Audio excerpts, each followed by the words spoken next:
As part of a Jewish Studies program at the Solomon Schechter School of Boston, kindergarten students programmed KIBO Robots to help them study the story of Passover. KIBOs, developed by KinderLab Robotics, are specially designed to teach coding concepts to young children using a sequence of scannable blocks containing commands that control the robot's movement.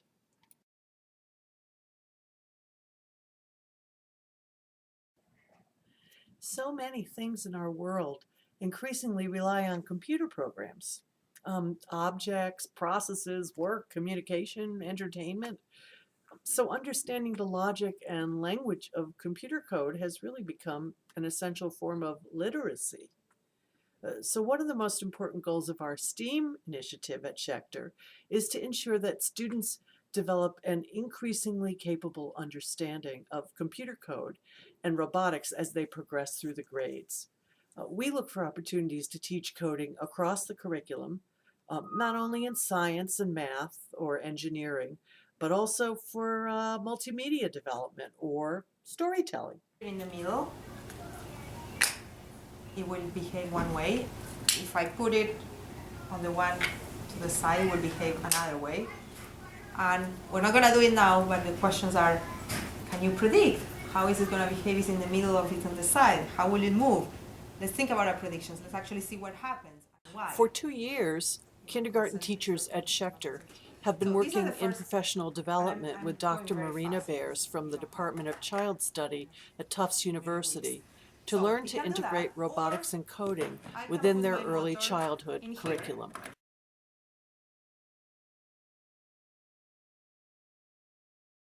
The Passover Robotics Unit began in the regular classrooms with several lessons developed by the kindergarten team.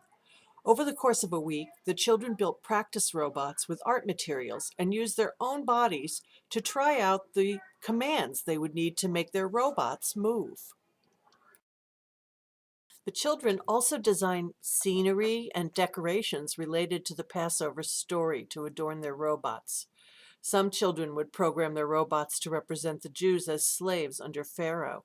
Some would program robots to cross the Red Sea during the flight from Egypt, and others would program robots to dance with Miriam in celebration of the Jews' liberation from slavery.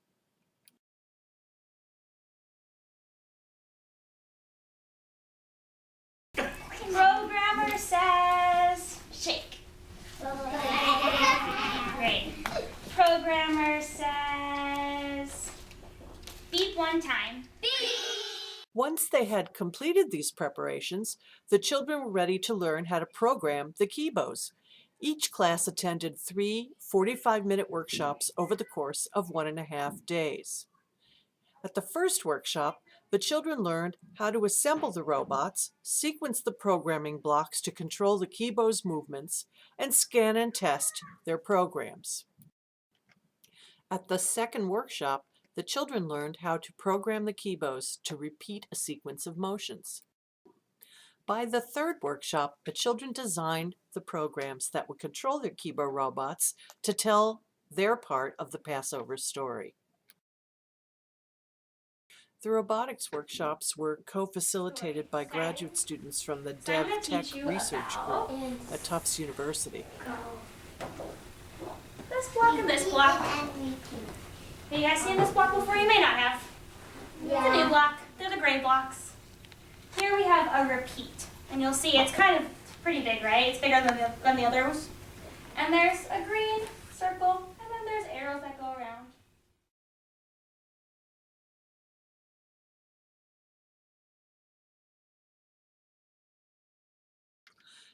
After completing the 3 workshops, all of the kindergarten children participated in the Passover Pageant, using their KIBO robots to act out each part of the Passover story.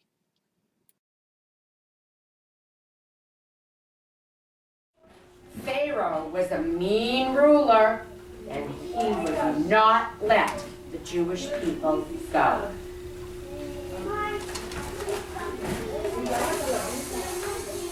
Finally, after the 10th plague, Pharaoh said they could leave Egypt.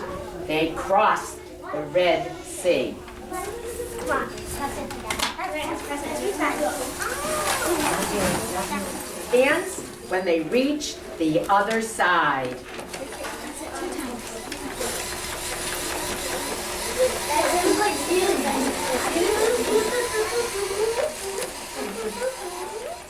What was especially exciting for me as a technology integration specialist about this kindergarten robotics unit is how much learning was packed into the process. Children learned the Passover story, and they learned how to design, sequence, and test code. And they learned in a multisensory way through movement and music and art. They learned engineering design, how to imagine, prototype, fail, make a change, try again. And they learned socially, how to work in teams, how to communicate using technology vocabulary. They learned to troubleshoot and problem solve, all while they were having a lot of fun. It was a joy to see how fully engaged all of the children were throughout the multiple steps of this robotics unit and the pride they took in the KIBO robots.